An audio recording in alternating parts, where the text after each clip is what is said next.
아버지, 또 수연 씨 얘기라면 제발 그만하세요. 대체 왜 수연 씨를 그렇게 못마땅해 하시는 거예요? 진호야, 수연이는 내가 생각하는 그런 사람이 아니야. 너를 사랑하는 척하면서 뒤에서 무슨 짓을 꾸몄는지 너도 알아야만 한다. 그만 좀 하세요. 이 결혼이 싫으시면 싫다고 솔직히 말씀하세요. 왜 이런 식으로 사람을 의심하고 모욕하시는 거세요? 모욕이라니? 내가 수연이에게 얼마나 속고 있는지 알기나 해. 아버지가 뭘 아신다고 그러세요? 아버지가 반대하셔도 반드시 수연 씨랑 결혼할 겁니다. 그래, 좋다. 그럼 내가 이걸 듣고도 그 말을 할 수 있는지 한번 보자. 안녕하세요. 오늘은 노숙자로 특수분장까지 해가며 예비 며느리의 실체를 알아낸 김상수 씨의 사연을 준비했습니다. 과연 어떤 일이 있었길래 김상수 씨가 특수분장까지 하며 며느리의 실체를 알아내려고 한 걸까요? 그리고 예비 며느리의 숨겨진 실체란 과연 무엇일까요? 사연 시작 전 눌러주시는 좋아요는 저에게 정말 큰 힘이 됩니다. 귀찮으시더라도 지금 좋아요 한 번씩만 꼭 부탁드립니다. 그럼 지금부터 오늘의 사연 시작하겠습니다. 여러분, 안녕하세요. 저는 경남 함안의 작은 농촌 마을에서 태어난 올해 72세 김상수라고 합니다. 사방이 논밭으로 둘러싸인 시골 농촌에서 사남매 중 첫째로 가난한 집안의 맞이로 자랐습니다. 어릴 적부터 저희 집안 형편은 말 그대로 찢어지게 가난했습니다. 저녁이면 부엌에서 보리밥 냄새가 은은하게 풍기곤 했지만 반찬은 김치 한 종류와 젓갈 하나가 전부였습니다. 그나마도 어린 동생들에게 밥을 양보하곤 했었죠. 그때는 첫째로 태어난 게 죄라는 생각까지도 들곤 했어요.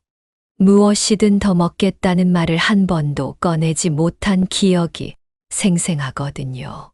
그 시절 저는 공부가 참 좋았습니다. 작은 책상 앞에 앉아 책을 읽고 세상에 대해 알아가는 것이 유일한 즐거움이었지요. 하지만 제 마음 속에서 대학이라는 단어는 점점 더 멀어졌습니다. 학용품 하나를 사는 것도 부담스러워 하시는 부모님께 대학에 가겠다는 꿈을 꺼내놓는 건 사치였으니까요. 결국 학비라는 벽 앞에서 저는 꿈을 접어야만 했습니다. 대신 동생들만큼은 자신들이 하고 싶은 일을 할 수 있길 바랬어요. 가난 때문에 꿈을 접는 건 저 하나면 충분하다 생각했습니다.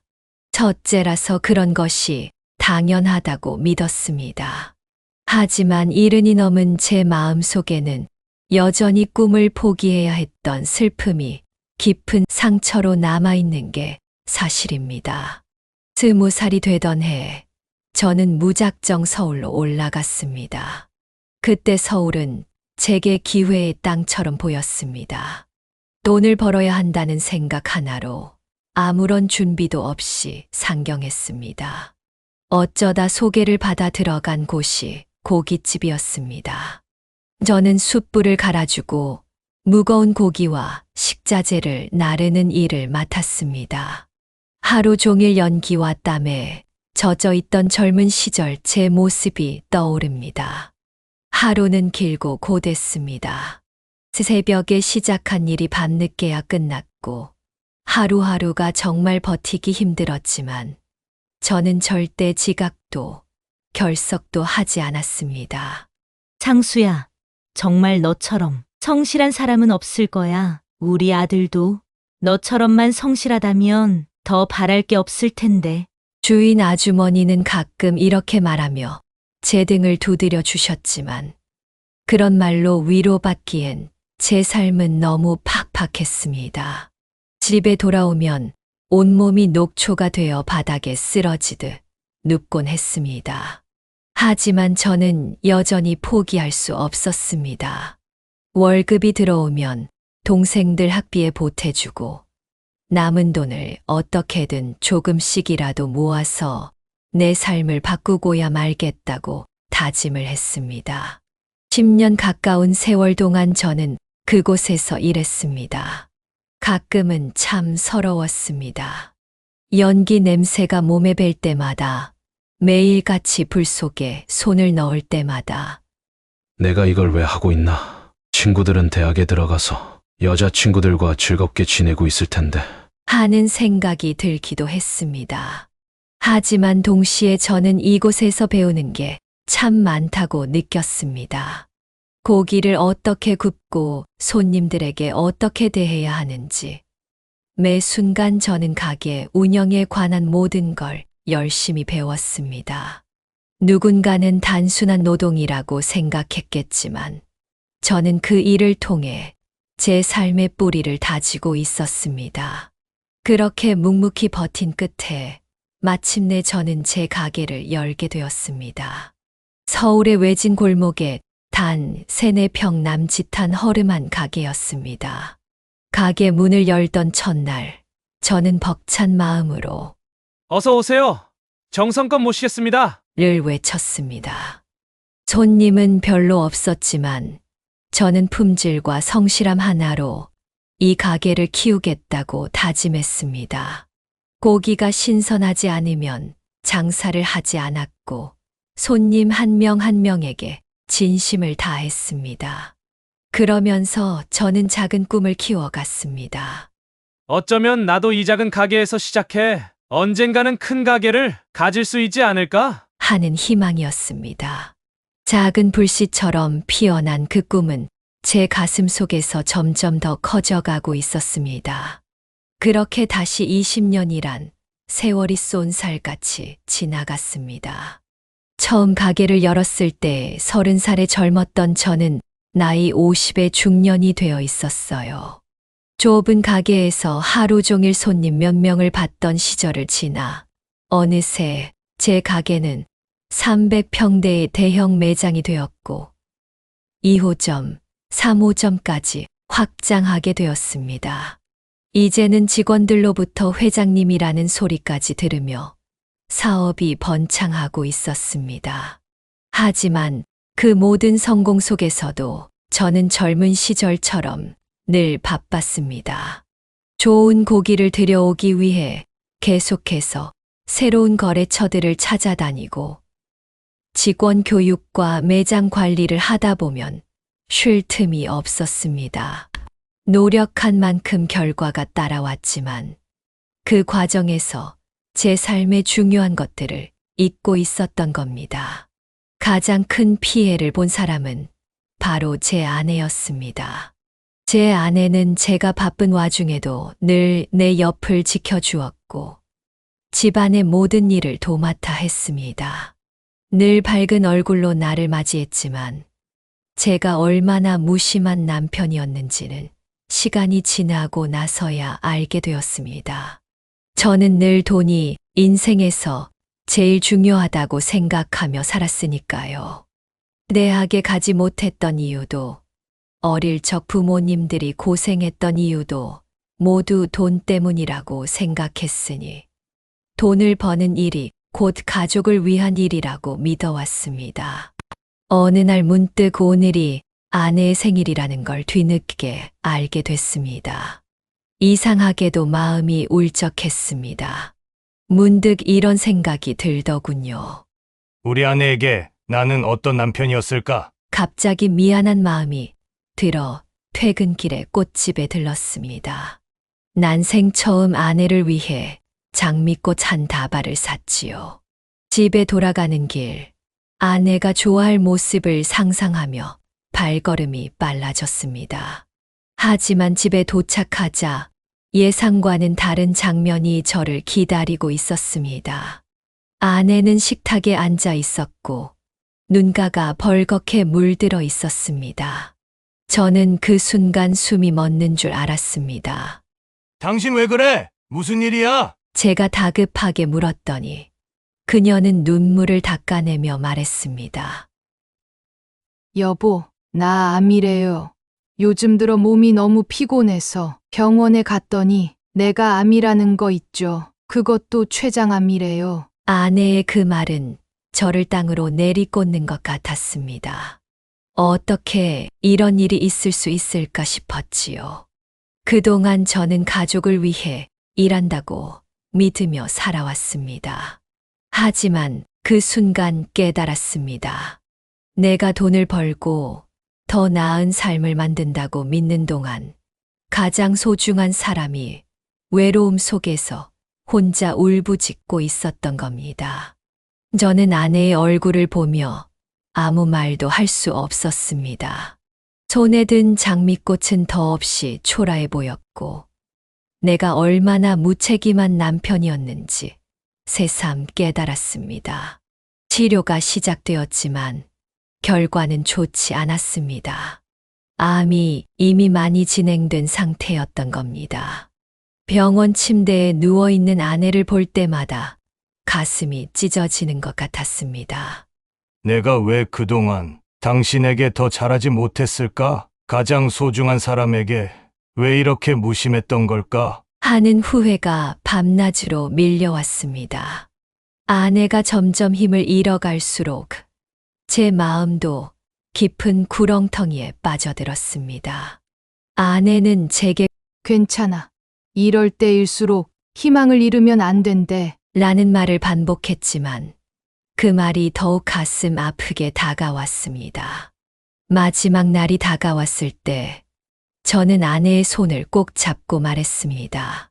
미안해, 여보. 정말 미안해. 당신이 이렇게 아픈데 난 몰랐어. 당신이 얼마나 외로웠을지, 내가 얼마나 무심했는지 정말 미안해. 우리 아내는 힘겹게 웃으며 대답했습니다.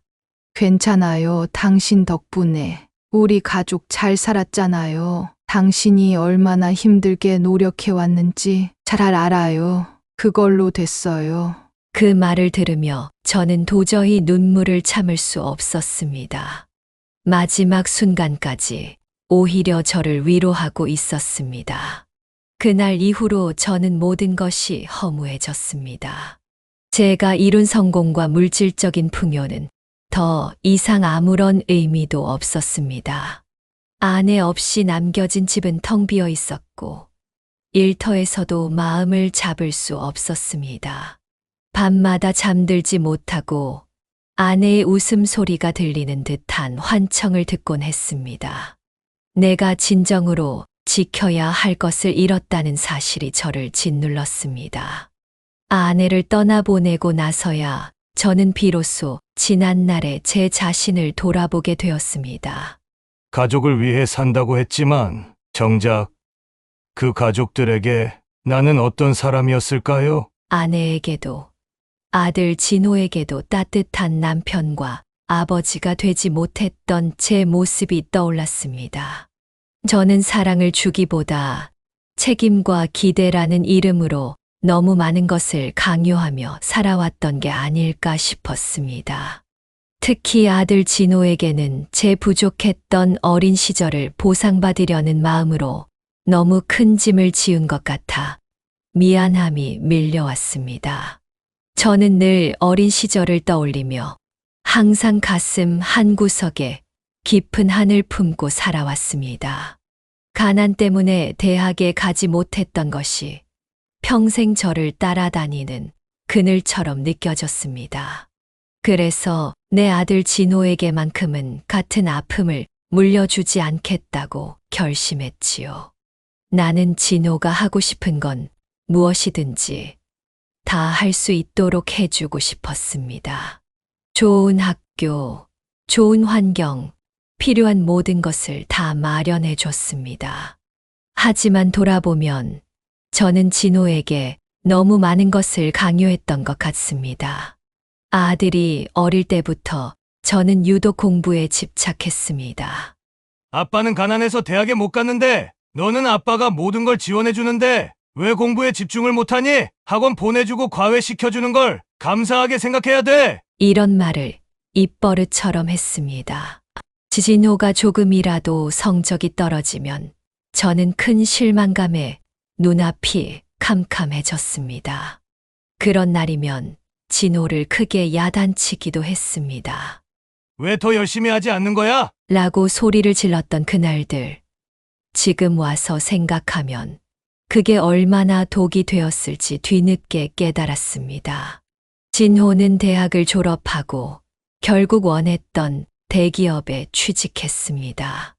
사람들 앞에서 진호를 자랑할 때마다 나는 뿌듯했지만 한편으로는 미안한 마음이 들었습니다.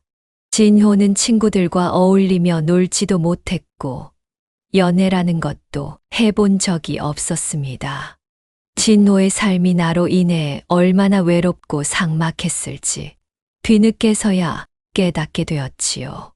저는 가끔 조심스레 물었습니다.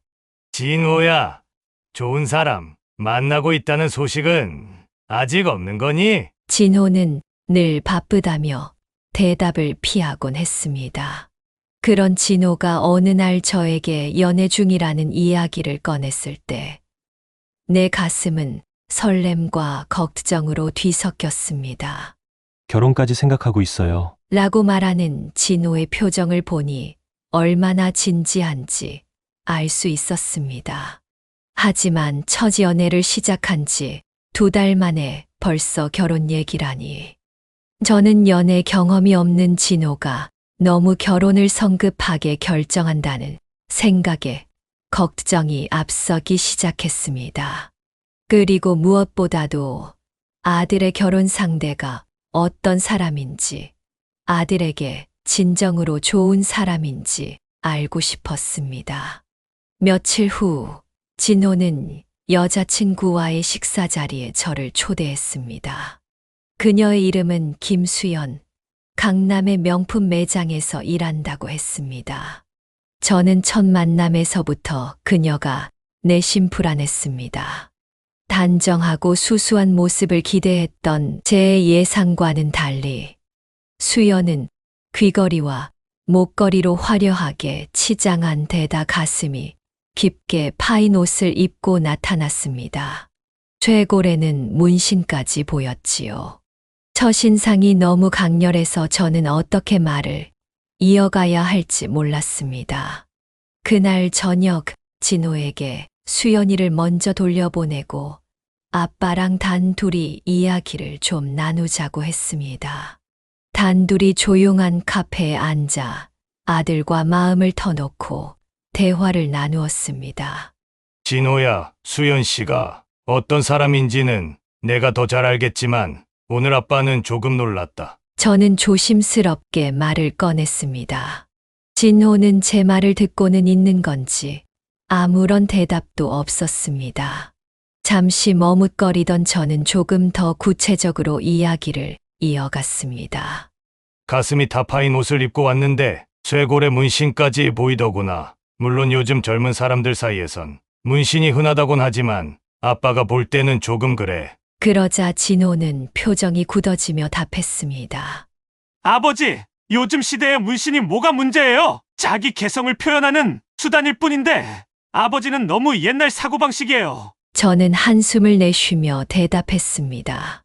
그래, 시대가 변했다는 건 아빠도 안다. 하지만 내 여자친구가 남자친구의 부모인 아빠를 처음 만나는 자리잖아. 조금이라도 신경을 썼다면 옷차림도 단정히 입고 나오고 문신도 얼마든지 가리고 나올 수 있었잖아. 진호는 화를 참지 못하고 목소리를 높였습니다. 아버지는 너무 보수적이에요. 그런 식으로 사람을 판단하시면 안 되죠. 수연 씨는 정말 성격도 좋고 괜찮은 사람이라고요. 저는 마음속 깊은 불안감을 억누르며 대답했습니다. 진호야, 아빠는 평생 장사를 하며 사람 상대하는 일을 해왔던 사람이야. 사람 보는 눈만큼은 꽤 정확하단다. 오늘은 이상하게도 불안한 느낌이 들었어. 결혼은 내 인생이 달린 중요한 일인데 조금 더 신중할 필요가 있지 않을까? 이런 말씀 하실 줄 알았으면 오늘 같은 자리를 마련하는 게 아니었어요. 제가 아빠한테 이런 소리 들으려고 수연 씨를 부른 줄 아세요. 진호는 목소리를 높이더니 자리를 박차고 나갔습니다. 저는 남겨진 자리에서 한참을 앉아 있었습니다. 내가 너무 옛날 사람처럼 굴었나? 하는 후회도 들었지만 한편으로는 제 걱정이 괜한 걱정이 아닐 수도 있다는 생각이 본능적으로 들었습니다. 진호 말대로 수연이가 정말 괜찮은 사람인데 제가 괜한 오해를 하고 있는 건지 아니면 불길한 제 느낌이 맞는지 확인을 해봐야겠다 싶었어요. 어떻게 하면 김수연의 진짜 모습을 볼 수 있을까 고민을 한 끝에 저는 방송국 특수분장팀에 도움을 요청했습니다. 얼굴에는 주름과 다크서클을 그려넣고 헌 옷을 꺼내 입었습니다. 오래된 낡은 셔츠와 색이 다 빠지고 해진 청바지, 쭈글쭈글해진 구두까지 구해와서 신으니 완전히 다른 사람이 되어 있었습니다. 김수연이 일한다는 명품 매장 앞에 서니 마음이 조금 떨렸습니다. 고급스럽고 화려한 외관, 반짝이는 유리창, 값비싼 물건들이 저를 위축시키는 것 같았습니다. 물질적인 성공과 풍요를 거둔 이후에도 저는 단 한 번도 명품을 사본 적이 없었거든요. 매장 문을 열고 들어서니 안에는 세련되게 차려입은 사람들이 진열된 상품을 구경하고 있었습니다. 매장 안은 고요했지만 은은한 음악과 향기로운 냄새가 저를 더욱 작아지게 만들었습니다. 그 순간 멀리서 김수연의 모습이 눈에 들어왔습니다. 반짝이는 액세서리와 세련된 옷차림, 그리고 화려한 메이크업까지. 그녀는 다른 손님에게 환하게 웃으며 상품을 설명하고 있었습니다. 저는 숨을 고르고 그녀가 응대를 끝낼 때까지 기다렸습니다. 그리고 조심스럽게 그녀에게 다가갔습니다. 안녕하세요. 이 가방이 마음에 드는데 얼마 정도 하나요? 제가 가방을 가리키며 가격을 묻자 김수연은 제 얼굴을 흘깃 보더니 한심하다는 듯 웃으며 대답했습니다. 이 가방이요? 1200만 원이요. 근데 손님, 이런 가방이랑은 거리가 멀어 보이시는데요? 진짜 사려고 물어보시는 거예요? 아니면 그냥 구경만 하러 오신 거예요? 비웃음 섞인 말투에 몹시 불쾌했지만 저는 애써 무시하며 다시 물었습니다. 생각보다 많이 비싸네요. 그럼 저 옆에 걸린 코트는 얼마 정도 하나요? 수연은 한숨을 크게 내쉬며 고개를 살짝 젓더니 대놓고 짜증 섞인 목소리로 대답했습니다.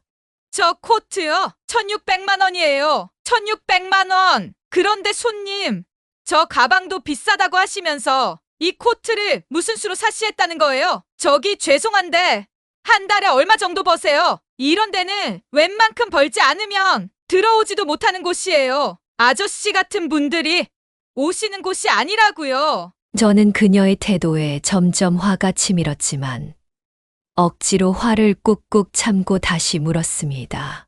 그게 무슨 말씀이시죠? 여긴 저 같은 사람은 와서도 안 되는 곳인가요? 그 말을 들은 김수연은 아예 대놓고 비웃으며 말했습니다.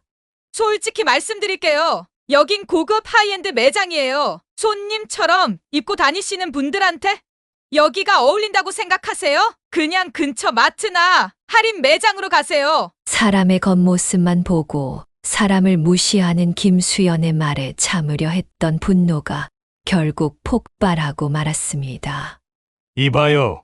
어떻게 처음 보는 사람을 이렇게 함부로 대할 수 있습니까? 제가 이렇게 허름하게 입고 왔다고 사람을 대놓고 무시하는 겁니까? 나도 이런 거 살 능력이 충분히 되는 사람이에요. 제 목소리가 커지자 주변에 있던 손님들이 우리 쪽을 쳐다봤지만 김수연은 전혀 위축되지 않고 오히려 더 비웃으며 대꾸했습니다.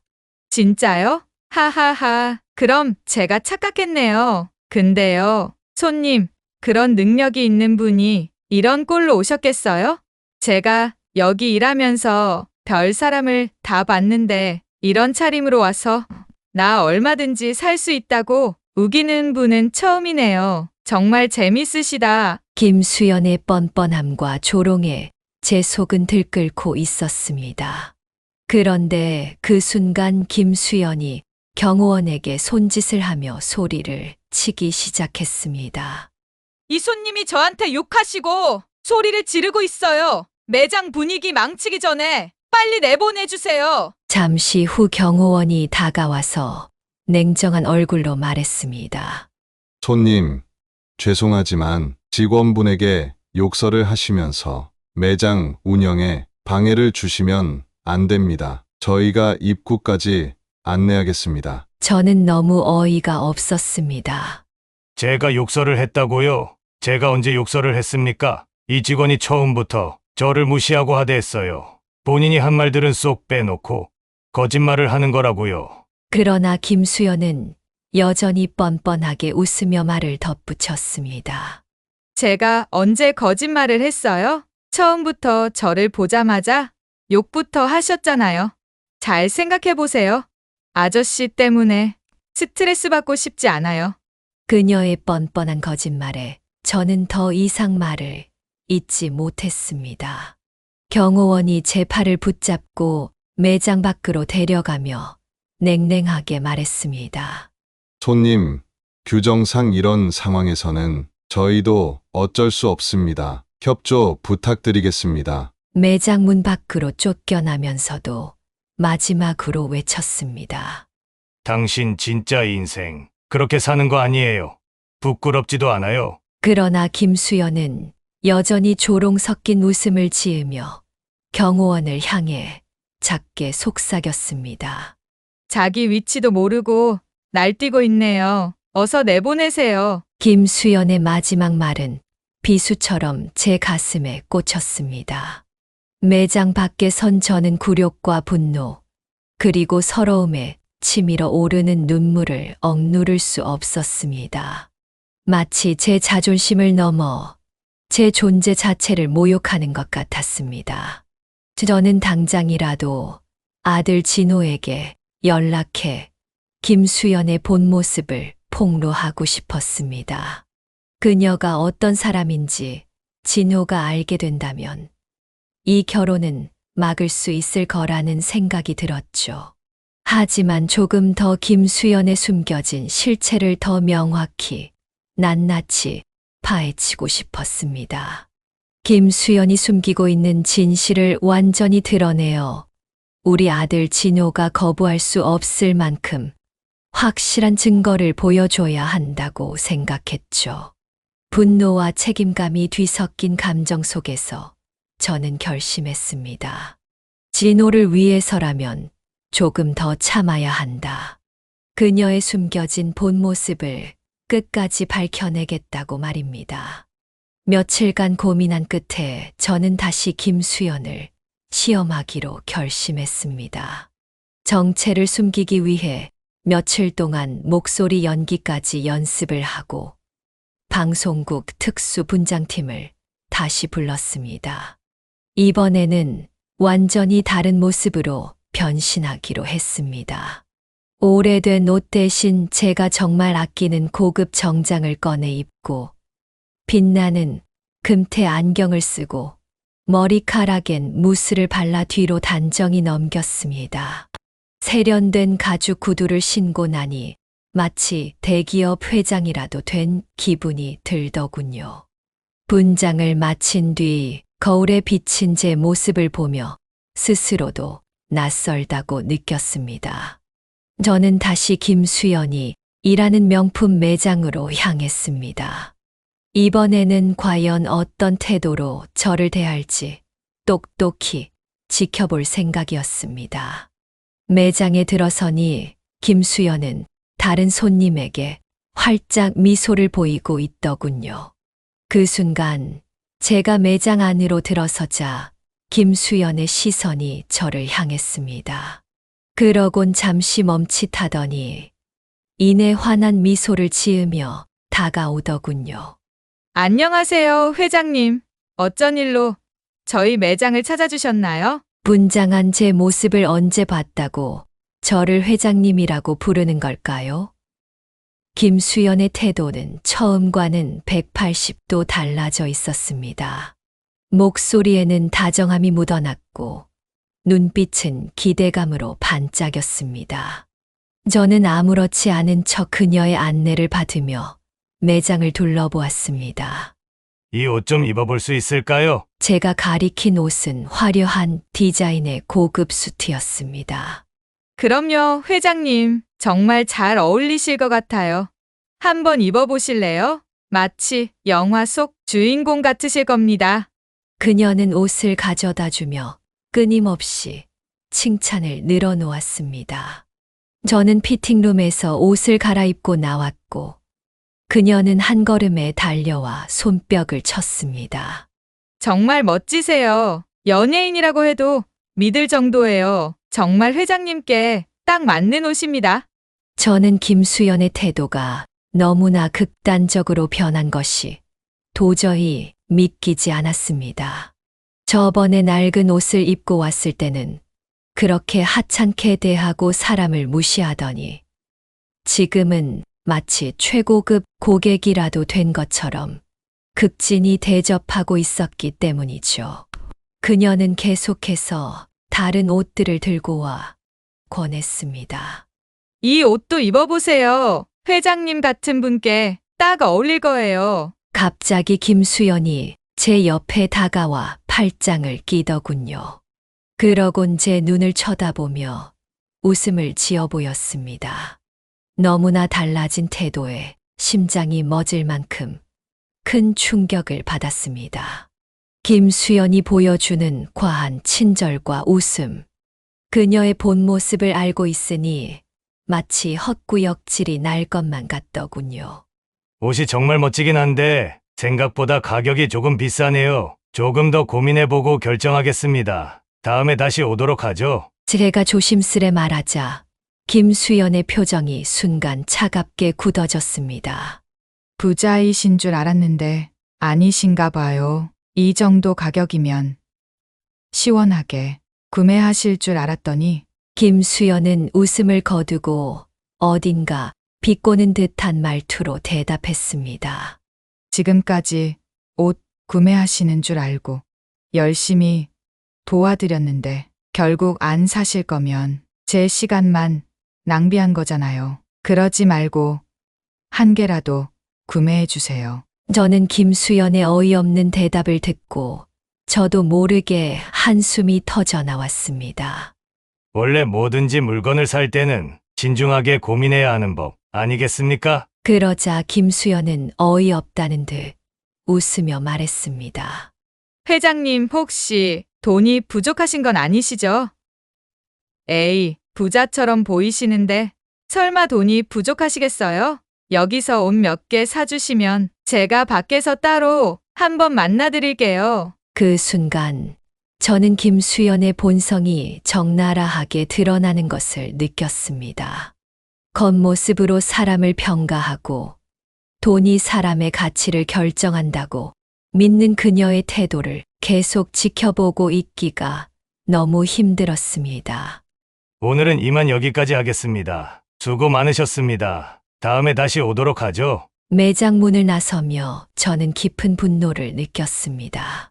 첫 번째 매장 방문에서 제가 느꼈던 불안감이 정확했음을 느꼈고, 두 번째 매장 방문에서는 그 불안감이 확신으로 바뀌었음을 깨달았습니다. 그녀는 언제나 사람을 철저히 계산하고 있었습니다. 김수연에게 중요한 것은 사람의 마음이나 진심이 아니라 돈과 지위, 겉으로 드러나는 성공인 게 분명했죠. 사람 자체에 대한 존중은 찾아볼 수 없었고, 그런 여자가 내 아들과 결혼을 한다 생각하니 참기 힘들 만큼 머리가 아파오기 시작했습니다. 이 결혼은 결코 우리 아들의 행복을 보장해 주지 못할 게 뻔했습니다. 우리 진호에게 이 모든 사실을 어떻게 이야기해야 할지 고민이 깊어졌지만 아버지로서 해야 할 일을 미룰 수는 없었습니다. 그녀의 본성과 태도를 있는 그대로 진호에게 알려주고 아들이 더 나은 선택을 할 수 있도록 돕는 것. 그것이 지금 제게 남겨진 유일한 책임이라고 생각했습니다. 며칠 동안 고민하며 진호에게 이 사실을 어떻게 말할까 계획을 세우던 중 진호가 저를 찾아와 결혼식장을 잡았다는 이야기를 꺼냈을 때 저는 당황을 금치 못했습니다. 그 여자의 실체를 아들 진호에게 말해야겠다. 마음을 굳게 먹고 있었지만 막상 진호가 결혼식장까지 잡았다는 이야기를 듣자 그 말을 꺼낼 용기가 나지 않았습니다. 첫 연애에서 이미 결혼까지 생각하고 있는 아들이었기에 그 여자의 진짜 모습을 알게 되면 얼마나 큰 상처를 받을지 두려웠습니다. 그러나 이 결혼을 그냥 두고 볼 수만도 없었습니다. 진효가 그 여자에게 속아 평생을 불행하게 살 것을 생각하면 가만히 있을 수 없었습니다. 어떻게든 이 결혼을 막아야 한다는 생각과 진실을 전했을 때 진호가 받을 충격에 대한 걱정이 뒤엉키더군요. 순간 제가 진실을 얘기할 용기가 생기기 전까지 조금 시간을 벌어야겠다 생각이 들었습니다. 생각해보니 아직 김수연의 부모들을 만나본 적도 없었거든요. 저는 진호에게 조심스럽게 물었습니다. 진호야, 결혼은 너희 둘만의 일은 아니란다. 수연이 부모님은 만나봤니? 그래도 먼저 상견례는 해야 하지 않겠어? 제가 물어보자 진호는 어색한 표정을 지으며 말했습니다. 아버지, 사실 수연 씨가 어렸을 때 불우한 환경에서 자랐거든요. 그래서 그런지 부모님과는 완전히 연을 끊고 지낸 지 10년도 넘었대요. 그 말을 듣는 순간 가슴 깊은 곳에서 서늘한 기운이 올라왔습니다. 부모와 자식이 연락을 끊을 만큼 불우한 환경이라니 도대체 어떤 사연이 있었길래 그렇게 되었을까요? 불우한 환경에서 자랐다고? 어떤 환경이길래 부모님하고 연락까지 끊었는지 아니? 제가 재차 묻자 진호는 고개를 숙이며 말했습니다. 저도 자세히는 몰라요. 수연 씨가 저한테는 그냥 많이 힘들게 자랐다고만 이야기했어요. 더 이상 물어보지 말아달라고 해서 저도 깊이 묻지 않았어요. 그 말을 듣는 순간 가슴속 깊은 곳에서 서늘한 기운이 올라왔습니다. 부모와 연락을 끊고 살아간다는 것은 결코 가벼운 일이 아니기 때문입니다.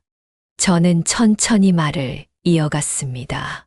진호야, 개인적인 가정사이긴 하지만 적어도 남편이 될 너한테만큼은 비밀이 있어선 안 돼. 결혼은 신뢰가 바탕이 돼야 하는 법이야. 그런데 내가 수연의 과거를 전혀 모른다는 건 아직 결혼할 사이가 아니라는 반증이야. 하지만 진호는 여전히 수연의 편을 들며 말했습니다.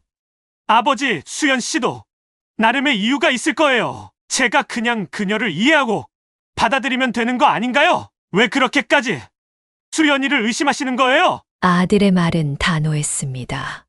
저는 진호가 이미 그녀에게 깊이 빠져 있다는 것을 느꼈습니다.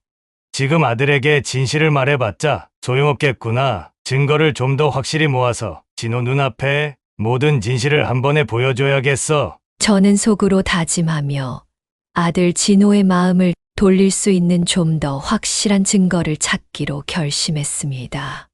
저는 오랜 단골이기도 하고 백화점에 VIP로 등록되어 있는 혜숙 씨에게 도움을 요청하기로 했습니다. 혜숙 씨라면 분명 김수연의 직장 내 평판이나 동료들 사이의 이야기를 알아볼 수 있을 것 같았습니다. 예숙 씨, 제가 좀 부탁드릴 게 있습니다. 백화점 명품관에서 일하는 김수연이라는 직원에 대해 알아봐 주실 수 있을까요? 제가 신중히 이야기를 꺼내자 혜숙 씨는 의아한 표정을 지었지만 아들을 위한 일이라고 하니 흔쾌히 도와주겠다고 했습니다. 혜숙 씨는 며칠 후 다시 저를 찾아와 백화점에서 김수연의 동료들과 직접 나눈 대화를 들려주었습니다. 혜숙 씨는 녹음을 틀기 전 조심스럽게 말했습니다. 사장님, 제가 직접 물어보니 정말 충격적인 이야기들이 많았습니다. 조금 마음의 준비를 하고 들으셔야 할 것 같아요.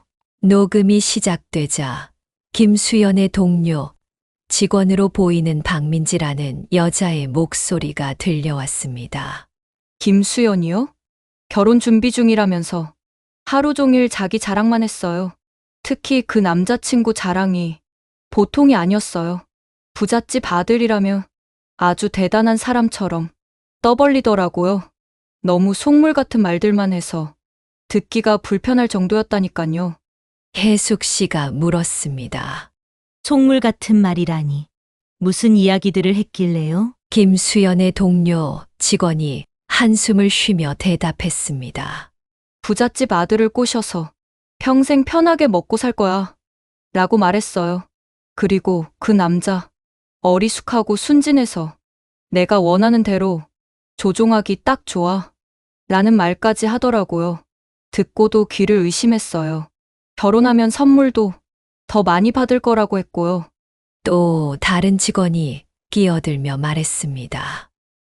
맞아요. 선물 못 사준다고 하면 헤어지자고 하면 돼. 그러면 울면서 결국 선물을 사온다니깐 참 웃기지 않아? 라고까지 했어요. 저희끼리는 정말 저런 사람이 있나 싶었죠. 그 말을 듣는 순간 제 얼굴에 열이 확 올라왔습니다.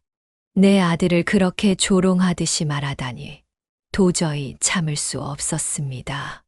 하지만 녹음 속 이야기는 계속 이어졌습니다.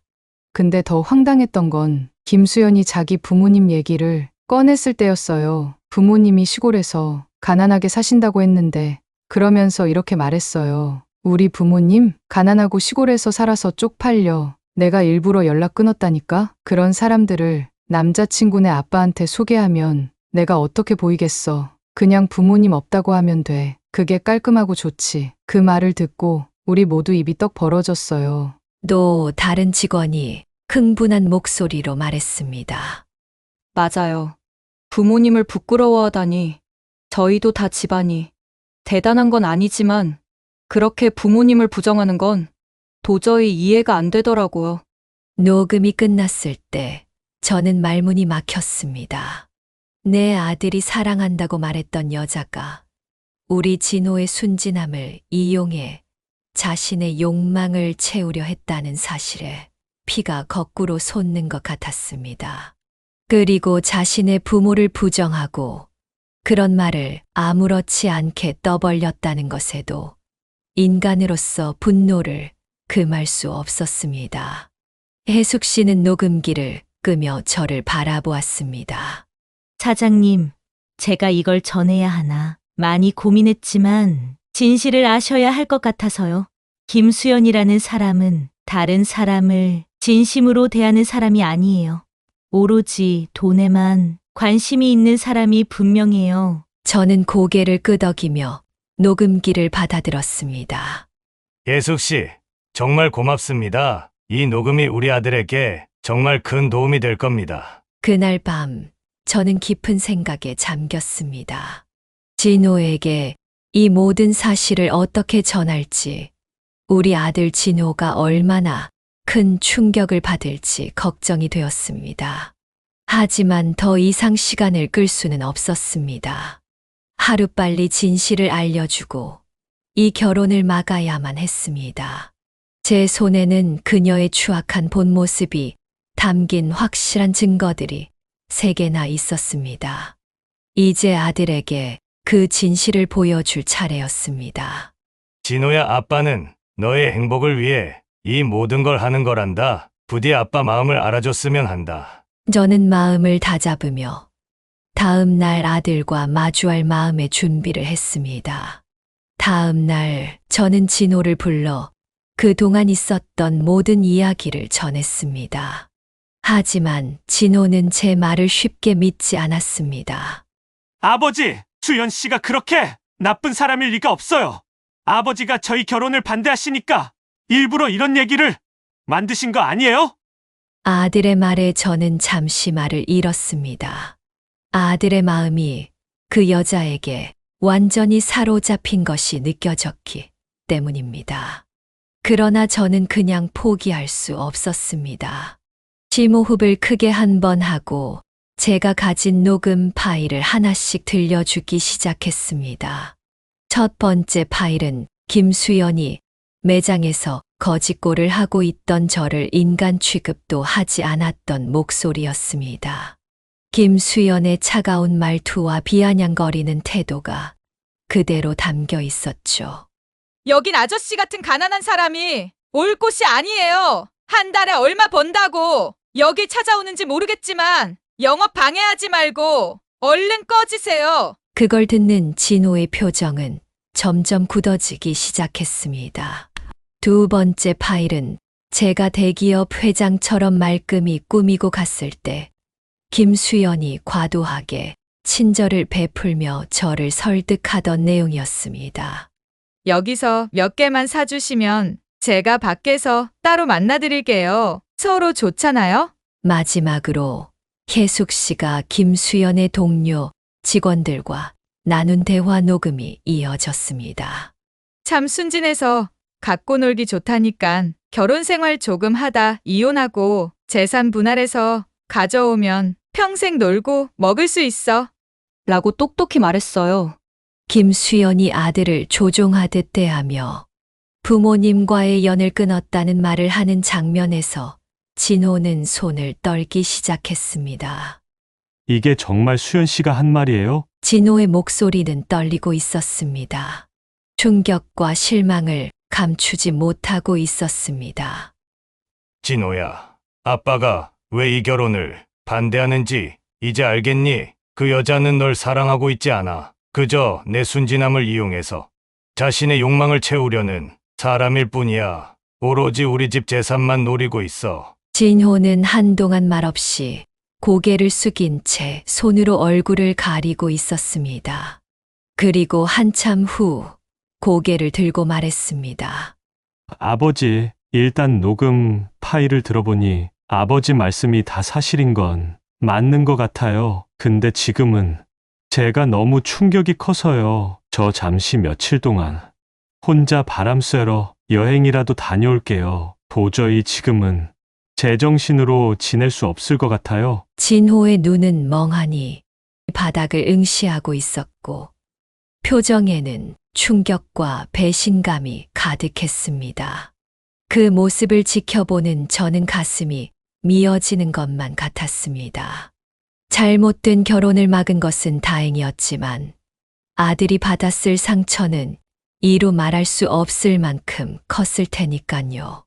아들이 믿었던 첫사랑이 배신으로 드러났을 때 느낄 절망감은 얼마나 컸을까요? 저는 속으로 수없이 다짐했습니다. 진호야, 아버지가 더 일찍 너를 지키지 못해서 미안하다. 하지만 언젠가는 내가 이 고통을 통해 더 강해질 거라 믿는다. 그날 이후로 진호는 큰 충격에 벗어나오지 못하는 듯 말수가 급격히 줄었고 활기찬 모습도 전혀 찾아볼 수 없었습니다. 얼굴은 어둡게만 가라앉았고 저와의 대화도 피하는 듯 했습니다. 식사 자리에서도 몇 마디 건네면 고개만 끄덕이고는 방으로 들어가 버리기 일쑤였습니다. 저는 아들의 마음을 헤아리려 노력했지만 무슨 말을 해도 아들에게 위로가 되지 못할 것 같아 쉽게 말을 꺼낼 수 없었습니다. 그저 옆에서 묵묵히 기다려주는 수밖에 없었습니다. 그렇게 몇 달이 지나도록 진호의 상태는 크게 나아지지 않았습니다. 내심 걱정이 쌓여갈 무렵 어느 날 진호가 뜻밖의 이야기를 꺼냈습니다. 아버지, 저 사랑하는 사람이 생겼어요. 그 말에 저는 잠시 멍해졌습니다. 새로운 사람을 만난다는 소식이 반가웠지만 동시에 걱정이 앞섰습니다. 또다시 잘못된 선택을 하지는 않을까? 이번에도 나쁜 여자를 만나 상처를 받게 되는 건 아닐까? 걱정이 밀려왔습니다.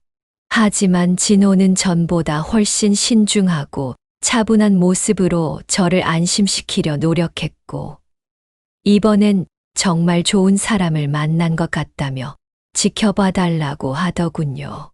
몇 달 후, 저는 진호와 함께 윤지를 만나게 됐습니다. 작은 동네 카페에서 윤지를 처음 본 순간 마음속 깊이 안도감이 밀려왔습니다. 소박한 옷차림에 밝고 단정한 인상을 가진 사람이었습니다. 조심스럽게 인사를 건네는 눈빛에는 진심이 담겨 있었습니다. 대화를 나누며 저는 점점 윤지가 우리 아들을 대하는 진솔한 마음을 느낄 수 있었습니다. 저희 결혼할 때 진호 오빠가 집을 해온다고 했는데 제가 절대 그럴 필요 없다고 얘기했어요. 저희 힘으로 작은 집에서 시작해서 조금씩 늘려가면 된다고 생각하거든요. 아버님께서 저희 안 도와주셔도 충분히 저희 힘으로 행복하게 살 수 있어요. 윤지의 말에 가슴이 뭉클했습니다. 돈을 넘어 상대방을 존중하려는 태도, 그리고 자신의 책임을 다하려는 마음이 느껴졌기 때문입니다. 윤지를 바라보는 진호의 얼굴에는 행복하고 편안한 표정이 가득했습니다. 윤지를 만나고 집에 돌아오는 길, 저는 진호에게 조용히 제 생각을 말했습니다. 진호야, 아빠가 이제야 마음이 편하다. 윤지 같은 사람이라면 내가 행복할 수 있을 것 같아. 진호는 밝게 웃으며 대답했습니다. 아버지, 저도 이번에는 정말 자신 있어요. 천천히 신중히 그리고 진심으로 윤지 씨를 더 알아가겠습니다. 저는 아들의 새로운 사랑을 응원하며 이제야 비로소 제 마음이 편안해진 걸 느꼈습니다. 진호가 이번에는 진정한 사랑을 찾았다고 믿으며 아들의 미래에 행복만이 가득하기를 바랄 뿐이에요. 자식이 진정으로 사랑받고 존중받으며 살아가는 모습을 볼 수 있다는 것. 그것이 부모로서 느낄 수 있는 가장 큰 기쁨이라 생각하기 때문입니다. 제가 이 이야기를 꺼내기까지 참 많은 고민이 있었습니다.